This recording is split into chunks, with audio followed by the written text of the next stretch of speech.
today is July 20, 2024, and we are here for our 8th concrete pouring.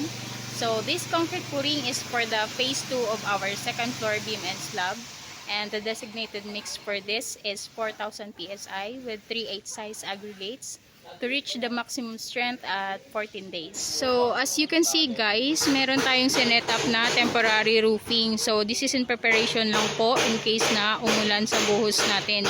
So ang buhos natin ngayon is for the second floor beam and slab.